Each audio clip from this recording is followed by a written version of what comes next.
Sa video pong ito, ang gagawin po natin ngayon ay aayusin natin itong Suzuki Smash kasi ang issue nito ay 20 na lang daw yung takbo niya kahit na nakasagad yung kanyang silinyador, at saka okay pa naman yung kanyang acceleration.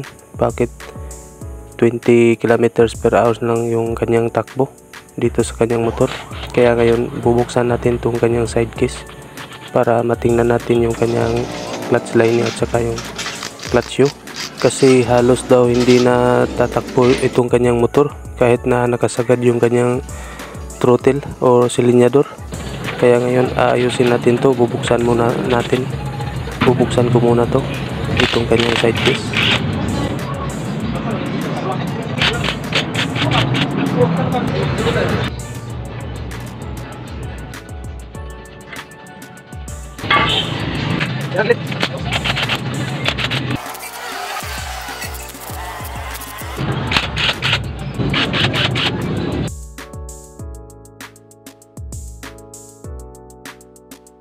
At ito na, natanggal ko na yung mga tornilyo niya dito sa kanyang side cover. Ngayon tatanggalin natin yung kanyang cover mismo dito sa kanyang crankcase. At ngayon tatanggalin na natin yung kanyang nut dito sa kanyang pugal at saka dito sa kanyang clutch housing. 19mm yung socket wrench na ginamit ko dyan kasi yung tornilyo niya, yung nut ay 19mm. At ito na, natanggal ko na yung kanyang clutch shoe. Okay pa naman yung kanyang clutch shoe, makapal pa naman. Kaso dito sa kanyang pugal meron ng tama, meron ng mga guhit. Kaya ang solusyon natin dyan ay dalawang option. Pwede nating palitan ng bago or ipaabono natin sa machine shop yung kanyang pugal. Depende na yan sa may-ari kung ano yung gusto niya, o kung palitan ba natin ng bago, papalitan ba niya ng bagong pugal or ipaabono niya. At saka papalitan natin to ng bagong clutch lining. Tatanggalin ko lang muna itong mga tornilyo niya at saka kasama na rin yung kanyang clutch spring. 4 lang yung clutch lining niya dito para dito sa Suzuki Smash. Actually yung clutch lining niya hindi talaga ito nauubos pag hindi lang nauubusan ng langis, pero nag-i-slide siya kapag medyo matigas na yung kanyang lining sa tindi ng init ng makina. Kaya nag-i-slide pa rin siya kahit hindi pa siya naubos at nakapal pa. At dito sa kanyang pugal or clutch bell meron ng mga guhit, meron ng tama, kaya papalitan natin ito ng bago. Sabi ng may-ari, bibili siya ng bagong pugal, kaya tatanggalin natin itong kanyang gear. Ayan, kasi nahihiwalay ito na itong gear at saka napaghiwalay natin itong clutch bell at saka yung gear. At ngayon na alam na ninyo kung paano ito paghiwalayin, itong clutch bell at saka gear. At mamaya abangan ninyo kung paano ito ikabit. Panoorin ninyo mga kawat, kasi papalitan natin to ng bagong bell. Panoorin ninyo kung paano ikabit yung bagong bell doon sa kanyang gear. At okay pa naman yung kanyang clutch boost. At ito yung kanyang clutch cage. Itong merong mga 3 bulitas at saka 3 maliliit na spring. Papalitan rin natin dito kasi kasama na yung bagong bibili natin, meron ng clutch gauge. Ngayon tatanggalin ko lang muna itong lumang gasket dito sa kanyang crankcase cover habang bumibili pa ng pyesa yung customer. At ngayon ito na yung mga ikakabit natin ngayon, at saka nandito na rin yung binili na bagong clutch bell at saka clutch lining at yung kanyang gasket dito sa kanyang crankcase. I-assemble ko lang muna itong kanyang clutch lining dito sa kanyang clutch boost. Kakabit ko lang muna itong 4 na bagong clutch lining dito sa kanyang clutch boost. I-assemble ko lang muna ito kasama na yung kanyang pressure plate. Ayan, okay na, naikabit ko na yung bagong clutch lining, na-assemble ko na rin. At ngayon ikakabit natin yung bagong clutch bell dito sa kanyang gear, itong bagong pugal. Yan, ay kabit ko na. Nalagyan natin ng lock itong circlip na ilagay ko na mga kawat.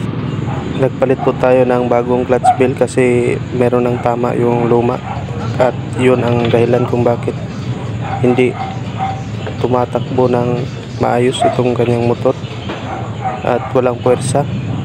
Nasa 20 na lang daw yung takbo ng motorsiklo niya, sabi ng may-ari. At ngayon kailangan nating ikabit dito yung clutch lining dito sa kanyang clutch housing.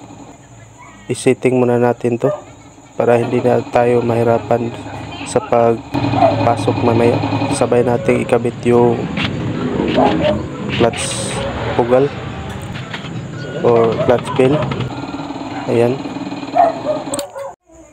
At ayan, sabay nating ikakabit itong clutch bell or pugal at saka yung clutch housing. Sama na rin yung clutch lining. At medyo nahirapan tayo dito. Ito yung bagong pugal niya or clutch bell. Kaya hindi yun maipasok kanina kasi yung washer niya dito sa kanyang bagong binili na pugal or clutch bell ay maliit yung butas. At ito yung washer, kinuha ko na at ibinalik ko na yung original na washer kasi yung stock o original na washer niya ay saktong-sakto yung butas niya dito, kaya ibinalik ko na lang yung stock na plain washer niya dito sa kanyang likuran ng clutch cage. At ngayon higpitan na natin tong tornilyo niya dito sa kanyang center pugal or clutch bell at saka dito sa kanyang clutch housing. 19mm yung socket wrench na gagamitin natin dito sa kanyang tornilyo. Ayan, mahigpit na. At gagamit natin tong spring niya dito, pressure spring dito sa kanyang change spindle shot, at saka ikakabit na natin itong kanyang gasket dito sa kanyang crankcase cover. At mamaya mga kaworks, abangan ninyo, susubukan natin itong paandarin. I-assemble ko lang to lahat dito sa kanyang crankcase at saka dito sa kanyang side case. Itong mga tornilyo ikabit ko muna to at pagkatapos ito ay road test natin. At meron pang isang issue dito, maingay daw yung makina niya, ngaw-ngaw. At kaya pala maingay kasi merong mga maliliit na mga bato na ipinasok dito sa kanyang makina, dito sa kanyang crankcase. Parang pinaglaruan itong kanyang makina, pinagtripan, nilagyan ng mga bato dito sa kanyang daanan ng langis, dito sa kanyang oil gauge cap.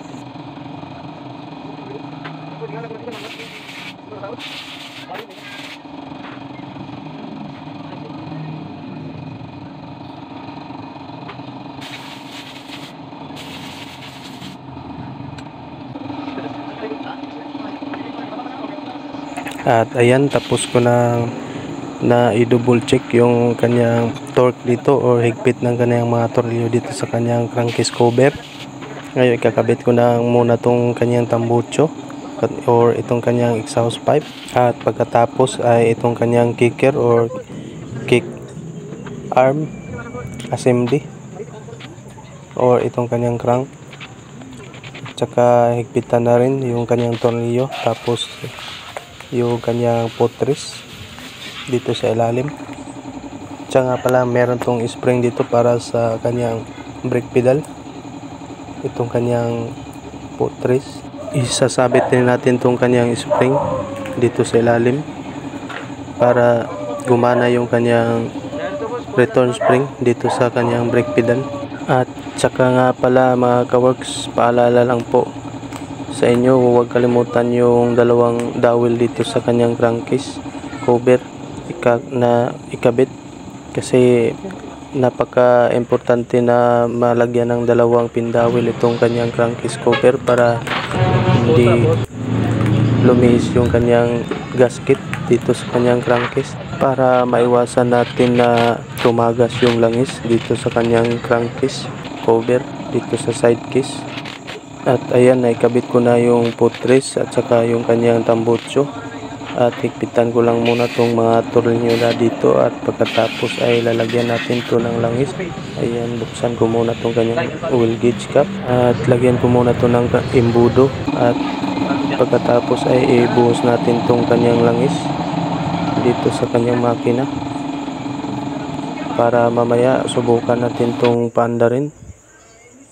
At pagkatapos iparod test natin doon sa may-ari. na si Busing Nelson Oclarin. Shoutout sa iyo, Busing. Maraming salamat po sa pagtitiwala at sa inyong suporta sa YouTube channel ko. At ayan, i-rotis na ng may-ari. Okay na. God bless po sa lahat. Peace out.